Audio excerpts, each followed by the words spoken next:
7 India, सच दिखाने की हिम्मत। नमस्कार, आप देख रहे हैं न्यूज 24/7 इंडिया। मैं हूं आपके साथ सपना मदेशिया। चलिए शुरुआत करते हैं आज की कुछ खास खबरों से। जयपुर विकास प्राधिकरण यानी कि जेडीए द्वारा जगतपुरा और नंदपुरी क्षेत्र में अतिक्रमण हटाने की व्यापक कार्रवाई की गई। इस दौरान 80 फीट सड़क की भूमि पर बने कई अवैध निर्माणों को हटाया गया। कार्रवाई के दौरान वर्षों पुरानी नूरानी मस्जिद, 2 मंदिरों तथा एक सत्संग भवन सहित अन्य अतिक्रमणों को भी ध्वस्त किया गया। कार्रवाई के बाद सोशल मीडिया और विभिन्न मंचों पर मस्जिद को हटाए जाने की चर्चा अधिक देखने को मिली, जबकि इसी अभियान में मंदिरों और सत्संग भवन पर हुई कार्रवाई को अपेक्षाकृत कम महत्व दिया गया। कई नागरिकों का मानना है कि इस पूरे प्रकरण को किसी एक धार्मिक दृष्टिकोण से देखने के बजाय कानून के समान अनुपालन के रूप में देखा जाए।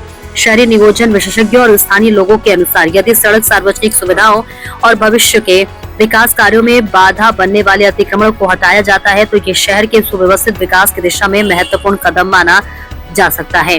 उनका कहना है कि प्रशासन की निष्पक्षता तभी सिद्ध होगी जब कार्रवाई बिना किसी भेदभाव के सभी प्रकार के अवैध निर्माणों पर समान रूप से लागू की जाए। स्थानीय सामाजिक कार्यकर्ताओं का कहना है कि जेडीए ने इस अभियान के माध्यम से यह संदेश देने का प्रयास किया है कि सार्वजनिक भूमि पर अतिक्रमण चाहे किसी भी संस्था, व्यक्ति या धार्मिक स्थल द्वारा किया गया हो, कानून सबके लिए समान है। कई नागरिकों ने इस कदम को शहर के मास्टर प्लान और यातायात व्यवस्था को बेहतर बनाने की दिशा में आवश्यक कार्रवाई बताया है। हालांकि प्रभावित पक्षों की भावनाओं का सम्मान करना भी उतना ही आवश्यक है। नागरिकों का मानना है कि भविष्य में ऐसे मामलों में प्रशासन को पर्याप्त संवाद, वैकल्पिक व्यवस्था और पारदर्शी प्रक्रिया अपनानी चाहिए। कुल मिलाकर जगतपुरा और नंदपुरी में हुई यह कार्रवाई जयपुर के शहर विकास, अतिक्रमण नियंत्रण और कानून के समान अनुपालन को लेकर एक महत्वपूर्ण उदाहरण के रूप में देखी जा रही है। जयपुर से ब्यूरो चीफ बसंत कावंत की रिपोर्ट। मेरा नाम धीरज पारीक है और मैं जयपुर निवासी हूँ। तो और आज अभी देख रहे होंगे कि आज न्यूज़ में जो चल रहा है, सभी चैनल पे चल रहा है, आज जयपुर के अंदर जो जेडीए का जो नोटिस से जो जितने भी जगतपुरा अतिक्रमण चल रहे हैं, अतिक्रमण तोड़े जा रहे हैं और बहुत सारे मंदिर भी तोड़े हैं, एक नूरानी मस्जिद भी तोड़ी है, कुछ जो अतिक्रमण मकान आए थे बहुत सारे मकान भी तोड़े गए हैं। तो लेकिन हमें देख रहे हैं कि मस्जिद की चर्चा ज़्यादा हो रही है और मंदिर के बारे में नहीं। तो इसमें आपका क्या विचार है, क्या कहना है आपको, क्या राय है? सर, जैसा कि मालवीय नगर के एरिए में 150 से प्लस मकान गरीबों के घर तोड़ दिए गए हैं। उन्हें जो नुकसान हुआ है उसके बदले में कहीं और उसको ज़मीन या फिर घर प्रोवाइड कराने की जगह एक ही टॉपिक पे मस्जिद हाँ, एक ही टॉपिक पे सारी न्यूज़ चल रही है। कोई उन गरीबों परिवारों के बारे में नहीं सोच रहा है जिनके पास रहने के लिए सिर्फ एक मकान था, उसे तोड़ दिया गया है। उसके बदले में उन्हें कहाँ कुछ और आवास की व्यवस्था की गई है या नहीं की गई है, इस पर किसी का भी ध्यान नहीं है।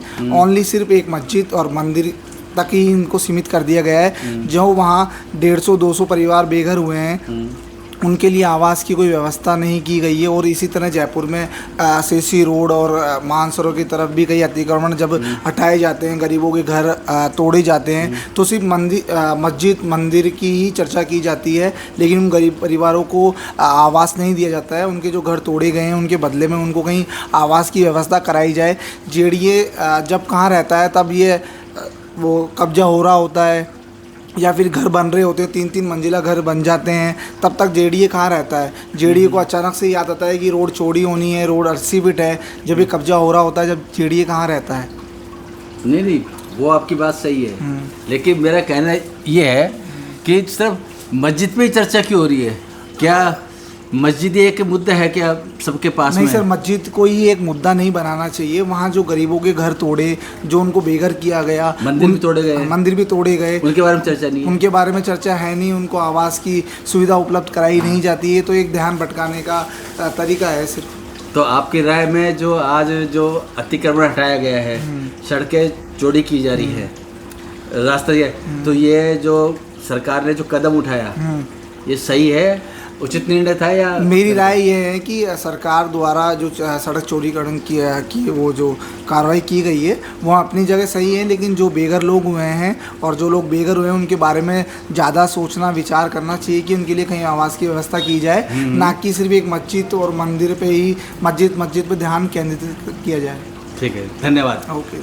आप इस बारे में कि मस्जिद द्वारा थोड़ी मंदिर तोड़े, सड़क अतिक्रमण हटाया गया, चौड़ा किया, सही है? सरकार का जो कदम उठाया सरकार ने लेकिन ये तो सही है, लेकिन उनको बेघर हो गए ना, उनको तो कम से कम वो मिलना सरकार चाहिए, को सोचना चाहिए, सरकार को सोचना चाहिए, मुआवजा मतलब होना चाहिए। मुआवजा मिलना चाहिए उनको।